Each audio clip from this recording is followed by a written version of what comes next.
할렐루야. 네, 부활절 후 첫째 주일입니다. 부활의 생명, 부활의 소망, 부활의 능력이 오늘 우리 모두 가운데 함께하기를 주의 이름으로 축복합니다. 바울 사도는 고린도전서 15장 일명 부활장의 결론에서 예수님의 부활을 승리로 선포합니다. 예수님의 부활은 삼중의 승리입니다. 하나, 예수님의 부활은 십자가의 승리입니다. 둘, 예수님의 부활은 교회의 승리입니다. 셋, 예수님의 부활은 바울 자신과 우리의 승리입니다. 이 승리를 사도 바울은 이렇게 고백합니다. 55절부터입니다. 사망아 너의 승리가 어디 있느냐? 사망아 내가 쏘는 것이 어디 있느냐? 우리 주 예수 그리스도로 말미암아 우리에게 승리를 주시는 하나님께 감사합니다. 할렐루야. 우리에게 뭘 주시는? 승리를 주시는 하나님께 감사하노니. 그 다음에 38절입니다. 그러므로 내 사랑하는 형제들아 견고하며 흔들리지 말며 항상 주의 일에 더욱 힘쓰는 자들이 되라. 이는 너희 수고가 주 안에서 헛되지 않은 줄을 알미니라. 아멘. 예수님의 부활이 있기 때문에 우리의 모든 수고가 헛되지 아니하고 좋은 결실이 되어질 줄로 믿습니다. 부활절 이후 우리는 한 주간 지냈습니다. 한 주간 살았습니다. 어떻게 살았어요? 여러분, 부활주 이후에 한 주간 어떻게 살았어요? 여전히 악습과 제약에 머물고 있었나요? 슬픔과 방황 속에 헤맸나요? 낙담과 절망에 사로잡혀 있었다면 그는 The Living Christian, 산 크리스찬이 아니죠. 그는 종교적 신자일 뿐입니다. 기독교는 부활하신 주님과 날마다 생생히 만나고, 부활하신 주님과 날마다 생생히 만나고 그분과 기쁘게 동행하는 삶이죠. 이 부활의 삶을 한 찬송 작가는 이렇게 노래합니다. 제가 너무 좋아하는 찬송이에요. 주 안에 있는 나에게 딴 근심이 있으라. 그 두려움이 변하여 내 기도 되었네. 주님을 찬송하면서 할렐루야 할렐루야. 내 앞길 멀고 험해도 나 주님만 따라가리. 할렐루야. 여기 2절 보니까 그 두려움이 변하여 뭐가 되었죠? 내 기도 되었고, 전날의 한숨 변하여 뭐가 되었어요? 내 노래 되었네. 이것이 매일 부활을 살아내는 그리스도인들의 모습이에요. 이제 우리는 종교가 아니라 부활하신 그리스도와 함께 날마다 부활의 생명, 부활의 소망, 부활의 능력으로 살아가는 산 크리스찬, 살아있는 생명력 있는 크리스찬 되기를 주의 이름으로 축복합니다. 오늘 본문은 예수 그리스도께서 부활하신 첫날 제자들에게 세 번째로 나타나신 사건입니다. 첫 번째는 부활 새벽 무덤 앞에서 울고 있는 막달라 마리아에게 나타나셨죠. 마리아야, 너는 내 형제들에게 가서 이르되 내가 내 아버지 곧 너희 아버지, 내 하나님 곧 너희 하나님께로 올라간다 하라. 이게 첫 번째, 부활하신 주님이 현현하신 거예요. 두 번째는 그날 새벽 조금 후에 천사의 말을 듣고 달려가서 돌아가던 다른 여인들에게 나타나서 말씀하십니다. 평안하냐? 무서워하지 말라. 가서 너의 형제들에게 갈릴리로 가라 하라. 거기서 나를 보리라. 이게 두 번째 나타나신 겁니다. 세 번째는 같은 날 오후입니다. 예수 십자가 죽음으로 슬픔에 잠긴 채 엠마오로 내려가는 두 제자 글로보와 또 다른 제자들에게 예수님께서 나타나셨습니다. 예수님은 그들과 11km 되는 엠마오 길을 지금 함께 걸으십니다. 그러나 그들은 예수님을 전혀 알아보지 못했습니다. 예수님이 11km나 그들과 함께 지금 반나절 이상 같이 걸어가는데 근데 전혀 알아보지 못했어요. 왜 그랬을까요? 누가복음 24장 15절 16절 여러분 한번 보실까요? 성경을 한번 이건 보셔야 돼요. 15절 보겠습니다. 그들이 서로 이야기하며 문의할 때 이야기하면서 문의하면서 갑니다. 예수께서 가까이 이르러 그들과 동행하시나 그들의 눈이 어떻게 됐어요? 가리어져 그인 줄 알아보지 못하거늘. 예수님이 지금 동행했어요. 11km나 지금 동행하고 계세요. 근데 예수님을 알아보지 못해요. 그 이유가 뭐라고 설명하고 있어요? 그들의 눈이 가리워져. 그럼 여기서 물어야 돼요. 그들의 눈이 가리워졌다는 건 뭔가? 그죠? 물어야 되잖아. 그들의 눈이 가리워졌어. 우리가 지금 예수님이 우리와 동행하는데 우리도 눈이 가리워졌으면 예수님을 알아볼 수가 없는 거예요. 그럼 눈이 가려졌다는 것은 뭐예요? 그것은 옛사람 자아에 매여 있는 상태예요. 곧 자신의 지식과 경험에, 악습과 욕심에, 탐욕과 두려움에 잡혀 있어서 영적인 일, 곧 하나님이 하시는 일을 전혀 알지 못하는 것이죠. 아무리 예수님께서 옆에 계셔도, 아무리 예수님께서 말씀을 하셔도, 아무리 말씀을 들어도, 아무리 그분이 나와 함께 길을 가도 눈이 가리워져 있어서 부활하신 주님을 알아보지 못하는 거예요. 뿐만 아니에요. 주님을 알아보지 못하니까 자기의 악습에, 자기의 경험에, 자기의 자랑에, 자기의 나쁜 일에, 자기의 세상에 잡혀 있어서 그들은 슬픔과 근심, 혼돈과 방황, 절망으로 가득 차 있는 거죠. 이제 제가 그림 한 편을 볼 거예요. 이 그림은 19세기 말 표현주의 화가 에드바르 뭉크의 작품. 대표적인 작이죠. 뭐예요? 이름이 절규라는 작품이에요. 이 절규, 뭉크 그 자신, 인간의 내면의 불안을 극도로 시각화한 작품이죠. 뭉크는 어린 시절 큰 고통을 겪었어요. 그는 부모에게 두 가지 물려받았어요. 하나는 결핵을 물려받았어요. 그 당시 결핵은 죽는 병이에요. 결핵을 물려받았어요. 또 하나는 정신병을 물려받았어. 그래서 아주 발작을 일으키는 거예요. 그는 이렇게 얘기해요. 나는 부모에게 결핵과 정신병이라고 하는 두 악마를 물려받았다. 그는 산책 중 어느 날이에요. 갑작스러운 불안과 발작을 겪었어요. 근데 그 발작이야. 그 작품에, 이 절규라는 작품에 영감을 얻었어요. 그는 일기에 기록합니다. 해가지고 하늘은 핏빛으로 물들었다. 지금 이 그림이죠. 나는 무한한 절망의 비명을 들은 듯 했다. 그래서 손을 가리고 얼굴을 가리고 두려움에 떨 수밖에 없는 거죠. 이 뭉크는 어린 시절부터 기독교인이었어요. 아버지가 엄청난 엄격한, 그리고 엄청난 무언가에 잡혀있는 그런 비정상적인 그 기독교인이었어요. 뭉크 역시 그의 눈은 가리워져 있었어요. 그는 자신과 함께 하시는 그리스도를 전혀 보지 못했어요. 오히려 점점 더 불안과 공포와 절망 속으로 빠져들었어요. 이 절규라는 작품 이후에 2년 뒤에 그는 사랑과 고통이라고 하는 일명 흡혈귀라고 하는 그림을 그려요. 이 그림은 자기의 연인과 포옹하고 있는데 그 목에서 피가 뚝뚝뚝 떨어지는 거예요. 한번 여러분 그 작품도 한번 보세요. 흡혈귀라고 하는 작품인데요. 이 작품에서 그는 파괴적인 감정, 증오와 파멸의 정서를 더욱 노골적으로 담아냅니다. 이 모든 것은 그의 눈이 가려진 상태예요. 뭐에 가려져 있어요? 욕심에 가려져 있어요. 불안에 가려져 있어요. 어둠에 가려져 있어요. 자기 경험에 가려져 있어요. 오늘 우리도 기독교를 믿는다고 해도 눈이 가려져 주님이 나와 함께 하심을, 주님이 나와 동행하심을 보지 못한다면 여전히 아까 뭉크의 그 절규나 흡혈귀 같은 그런 삶을 살아가는 존재일 수밖에 없는 거예요. 예수 믿는다고 하지만 무언가에 내가 잡혀 있어. 무언가. 거기에 잡혀 있으면 우리는 불안 가운데, 절망 가운데 살 수밖에 없는 거예요.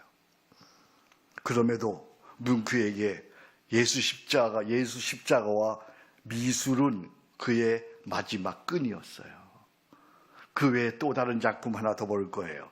이 작품은 제목이 텅 빈 십자가라는 거. 텅 빈 십자가. 이 작품에서 뭉크는 무엇을 말하고 있는 걸까요? 한번 보세요, 여러분들이. 작품을 여러분 스스로 한번 보세요. 저 뒤에는 십자가가 있잖아요. 십자가 밑에서 교인들이 기도를 해요. 그죠? 하나님 이런 기도 들어주세요. 우리 잘되게 해주세요. 우리 병 고쳐주세요. 기도해요. 그러나 그들은 세상 구원과는 아무 상관이 없어요. 그야말로 텅 빈 십자가예요. 그 가운데 비었어. 텅 빈 십자가예요. 뭉클은 자신을 수도사로 그렸어요. 그는 개인 신앙과 사회적 책임 사이에서 고민하고 있어요. 세상 사람들은 지금 세파에 떠내려가고 있잖아요. 죽어가고 있잖아요. 살려달라고 아우성이잖아요. 세파에 코로나라고 하는 세파, 이념이라고 하는 세파, 전쟁이라고 하는 세파, 자연재해라고 하는 세파, 불황이라는 세파, 포스트 모더즘이라는 세파, 탐욕과 제약이라는 세파에 휩싸여 죽어가고 있어요. 그런데 십자가 주변 왼쪽 사람들은 어때요? 이웃의 고통에는 전혀 아랑곳하지 않아요. 자기들은 즐겨요. 춤을 추고 있어요. 행복하게 살고 있어요. 십자가는 단지 그들만의 리그에 불과해요. 수도사 뮌크의 시선 역시 다른 곳을 바라보고 있잖아요. 그죠? 세상에 구원과는 상관이 없어요. 십자가는 아무 능력을 발휘하지 못해요. 그야말로 제목 그대로 텅 빈 십자가예요. 20세기 초 유럽의 무능력한 기독교를 뮌크는 지금 고발하고 있는 거예요. 100년이 지난 오늘의 한국교회도 별반 다르지 않아요. 정말 슬픈 일이에요. 오늘의 한국교회예요. 세상은 죽어가고 있는데 우리는 텅 빈 십자가예요. 눈이 가려져 있는 종교적 크리스찬의 모습이에요. 엠마오로 내려가는 제자, 그리고 오늘 우리 자신의 모습이 클로즈업돼요. 그렇게 살고 있음을 우리는 알고 있는 거예요. 그렇다면 우리는 어떻게 슬픔과 혼돈, 절망에서 벗어나 생명과 소망, 승리의 삶으로 나아갈 수 있을까요? 네? 여러분이 지금 눈에 가려져서 지금 절망 가운데, 슬픔 가운데 있어요. 혼돈 가운데 있어요. 고통 가운데 있어요. 어떻게 생명으로, 소망으로, 승리의 삶으로 나아갈 수 있느냐는 거예요. 어떻게 기독교는 세상을 살리는 복음의 능력이 될 수 있느냐는 거예요. 다시 누가복음 24장으로 돌아가 봐요. 엠마오로 내려가던 두 제자는 부활하신 주님을 만난 후에 즉시 일어나 예루살렘으로 돌아가 제자들에게 외칩니다. 주께서 과연 살아나셨다. 말씀하신 대로 과연 살아나셨다. 주께서 우리에게 떡을 떼어 주셨다. 이 변화의 순간은 예수님께서 떡을 떼어 주실 때 일어났어요. 오늘 본문 말씀 24장 30절 보세요. 자, 성경을 꼭 찾으셔야 돼요. 줄도 좀 그으면 좋겠어요. 30절 보겠어요. 그들과 함께 음식 잡수실 때 떡을 가지사 축사하시고 떼어 그들에게 주시니 그들의 눈이 어떻게 됐어요? 그들의 눈이 밝아져. 그인 줄 알아보더니 그 다음 구절이 희한한 구절이에요. 그들의 눈이 밝아져 그인 줄 알아보더니 예수는 그들에게 어떻게 해요? 보이지 아니하시는지라. 이거 어떻게 해석해요? 눈이 밝아져서 예수를 알아보았는데 예수는 그들에게 보이지 않는 거야. 여기서 또 하나의 질문이에요. 그러면 눈이 밝아졌다는 건 뭐냐 하는 거야. 아까 눈이 가려졌다는 거 제가 설명했어요. 그럼 눈이 밝아졌다는 건 뭐냐 하는 거예요. 이전에 보지 못하는 세상을 볼 수 있는 새 눈이 열렸다는 거 아니겠어요? 육신의 눈만이 아니라 마음의 눈, 우리는 그걸 뭐라고 얘기하죠? 시만 이렇게 얘기해요. 그러니까 육신의 눈이 아니라 시만이 열렸어요. 나아가 영적인 세계를 볼 수 있는 눈, 우린 그 눈을 뭐라 그래요? 영안이라고 해요. 그들은 이제 육신의 눈이 아니라, 육안이 아니라 믿음의 눈, 영안으로 부활하신 주님을 본 거예요. 이제 그들은 더 이상 과거의 슬픔과 절망에 매이지 않아요. 부활하신 주님을 보았기 때문에요. 그들은 부활 주님을 만난 자들이에요. 그들은 주님과 이제 동행하는 자들이에요. 주님은 이제 그들은 세상을 주님과 함께 능히 이기는 자들이 된 거예요. 오늘 우리도 눈이 밝아져야만 부활의 주님을 볼 수가 있는 거예요. 눈이 밝아졌다는 것은 믿음으로 영안이 열린 거예요. 믿음으로 부활하신 그리스도가 이제 내 안에 거하시고, 할렐루야. 나와 함께 하신다는 사실을 내가 아는 거야. 부활의 주께서 승천하시면서 약속하신 말씀, 볼지어다 내가 세상 끝날까지 너희와 항상 함께 있으리라 하시리라, 이 말씀, 곧 임마누엘 하나님이 믿어지고 실제로 임마누엘 구원이 나의 삶의 현장에서 경험되는 것, 그것이 바로 눈이 밝아진 거예요. 이것을 바울신학으로 얘기하면 나는 그리스도와 함께 십자가에 죽고 내 안에 사시는 그리스도가 믿어지는 거야. 아멘. 나는 날마다 십자가에 죽고 내 안에 사시는 그리스도가 나와 함께 하신다. 내가 십자가에 죽어야만 내 안에 사시는 그리스도가 보이고 그분과 함께 살 수 있는 거예요. 그래서 바울 사도는 고린도전서 15장 부활장의 한복판에서 부활을 쫙 설명해 가다가 그 한복판에서 역설적인 고백을 합니다. 15장 31절입니다. 형제들아, 내가 그리스도 예수 우리 주 안에서 가진 바 너희에 대한 나의 자랑을 두고 단언하노니 나는 날마다 죽노라. 할렐루야. 나는 날마다 죽노라. 우리가 날마다 부활을 살고 세상을 이기는 비법, 날마다 주님과 동행하는 비법, 그것은 날마다 내가 뭐 하는 거예요? 죽는 거야. 날마다 내가 죽는 거. 우리는 예수 십자가 속량을 믿음으로 하나님의 은혜로 하나님 자녀가 된 줄로 믿습니다. 그렇죠? 우리 모두 하나님 자녀이죠. 하지만 여전히 내 안에는 죄성과 연약성이 남아있어요. 그래서 우리는 루터가 얘기한 대로 의인인 동시에 뭐예요? 죄인이에요. 죄인인 동시에 뭐예요? 의인이에요. 죄성과 연약이 남아있어서 기회만 되면 여러분이나 나나 속상함이, 두려움이, 우울함이, 탐욕이, 거짓이 고개를 들어요. 이런 여러분과 내가 어떻게 날마다 부활을 살아낼 수 있는 거예요?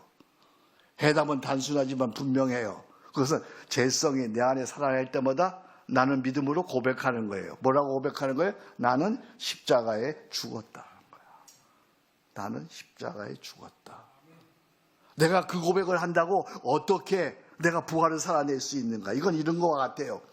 마치 캄캄한 밤에 깜깜해서 아무것도 안 보여요. 그런데 내가 불을 탁 밝히는 순간 어둠이 물러가는 것처럼 우리가 죄 가운데에서 속상함과 두려움과 우울함과 탐욕과 정욕과 거짓이 고개를 들 적마다, 살아날 적마다 믿음으로 나는 십자가에 죽었다라고 고백할 때 내 안에 사시는 그리스도께서 그 즉시 역사하시는 줄로 믿습니다. 이것이 나는 날마다 죽는 거라는 의미예요.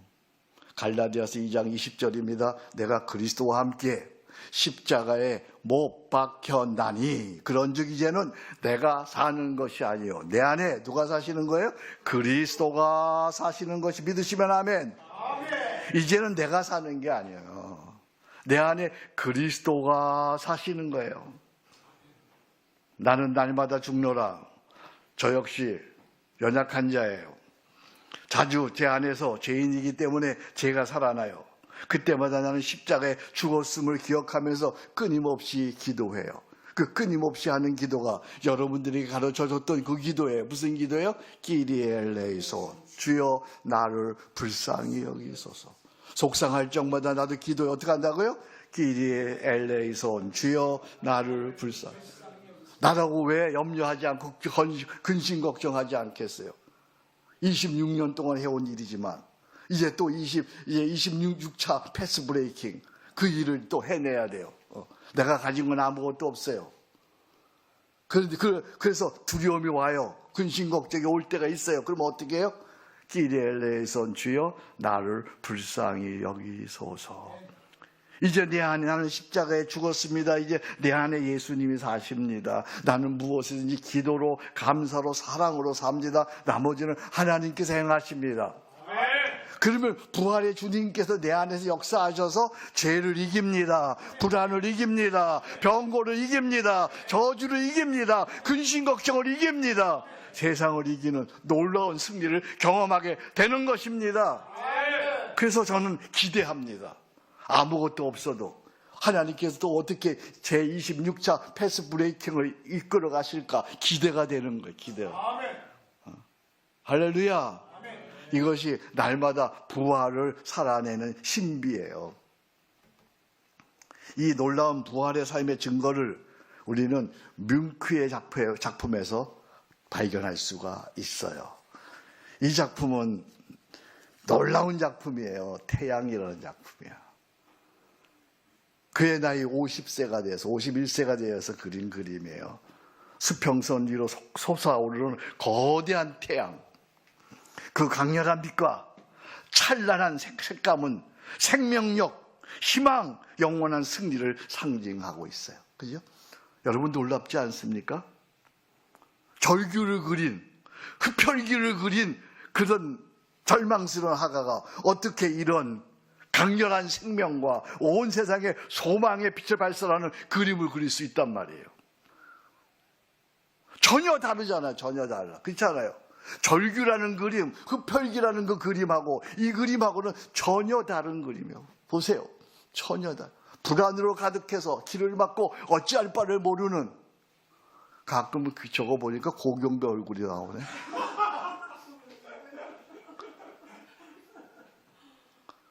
고경배도 옛날에 저랬어요. 예. 저렇게 기 막고 있었어요. 어떻게 저런 그림을 그릴 수 있다면, 저런 그림에서 어떻게 저런 그림이, 태양이라는 그림이 나올어요? 이유가 뭐예요? 그는 분명 부활하신 주님을 만났습니다. 뮌크는 단지 태양이 아니라 무덤을 깨뜨리고 부활하신 의의 태양하신 그리스도 주님을 만나 그분을 그린 거예요. 한번 다시 띄워보세요. 그 태양이라는 그림이요. 제 눈에는 보여요. 저기 가운데 부활하신 그리스도가 서 계시네. 여러분도 보여요? 나는 보이는데요. 부활하신 그리스도, 부활하신 그리스도. 그렇지 않고서야 어떻게 절규를 그린 사람이 이런 태양 같은 작품이 그의 붓끝에서 나올 수 있느냐 그 말이에요. 그의 그림, 절규와 태양은 절망 속에서 그리스도를 만난 사도 바울의 고백과 닮아 있어요. 로마서 7장 24절 보세요. 오라 나는 공고한 사람이로다. 이 사망의 몸에서 누가 나를 건져내랴. 이제 그는 절망입니다. 좌절입니다. 죽음뿐입니다. 그런데 한절 사이에 그 다음에 우리 주 예수 그리스도로 말미암아 하나님께 감사하리로다. 할렐루야. 그렇습니다. 날마다 죽어야 날마다 부활을 사는 거예요. 아멘. 속상할 때 어떻게 한다고요? 기리 엘레이손 주여 나를 불쌍히 여기소서. 나는 십자가에 죽었습니다. 이제 내 안에 예수님 사십니다. 나는 기도로 삽니다. 감사로 삽니다. 십자가 사랑으로 삽니다. 나머지는 하나님이 행하십시오. 그러면 하나님께서 놀라운 일을 행하신다 그 말이야. 이렇게 쉽단 말이야. 쉽단 말이에요. 여러분들 쉬운 믿음을 여러분들은 어렵게 믿는 거예요. 어렵게. 때마다 제가 늘 얘기하잖아요. 지옥은 자동이고 천국은 수동이라고. 가만히 있으면 자연히 내 마음은 지옥이 돼. 좌절하고 절망하고 근심하고 염려하고 정욕이 생기고 거짓말하고 자동적으로 지옥이 되는 거야. 그렇게 놔두면 점점 절망으로, 절규로, 흡혈귀로 가는 거예요. 그때 믿음으로 나는 십자가에 죽었습니다. 내 안에 예수님 사십니다. 세상이 어떠해도 나는 기도로 삽니다. 감사로 삽니다. 사랑으로 삽니다. 나머지는 하나님 행하십시오. 그러면 하나님이 역사하시는 거예요. 날마다 십자가에 죽는 거예요. 아멘. 여러분 목회하는 게 어렵죠? 안 죽으니까 어려워요. 안 죽으니까. 사업하는 게 어렵죠? 안 죽으니까 어려운 거야. 날마다 십자가에 죽는 우리 모두가 되기를 주의 이름으로 축복합니다. 이제 저의 자작시 한 편을 읽으면서 오늘 말씀을 마치려고 합니다. 여러분 주보해 보세요. 하나님께서 저에게 영감을 주셔서 저 나름대로 이런 시를 적었습니다. 부활의 시. 나는 날마다 죽노라. 가끔은 잊는다. 나는 죽어야 산다는 것을. 내 안의 자아는 오늘도 조용히 살아나 말 한마디에 욱하고 작은 일에도 근심으로 가득하며 자꾸 하나님보다 내가 앞서려 한다. 그러나 주님은 말씀하신다. 나는 날마다 죽노라. 그 고백이 나를 다시 살린다. 속상할 때, 외로울 때, 억울할 때마다 나는 십자가에 죽는다. 그 고백의 순간 내 안에 주님이 다시 살아나신다. 죽음이 끝이 아니었듯 오늘의 고난도 끝이 아니다. 날마다 내가 죽을 때마다 날마다 그분이 살아나신다. 날마다 내가 죽을 때마다 죄를 이기고 두려움을 넘어서며 나도 오늘도 부활 생명을 산다. 날마다 내가 죽을 때마다 매 순간 나는 놀라게 된다. Every moment surprising이다.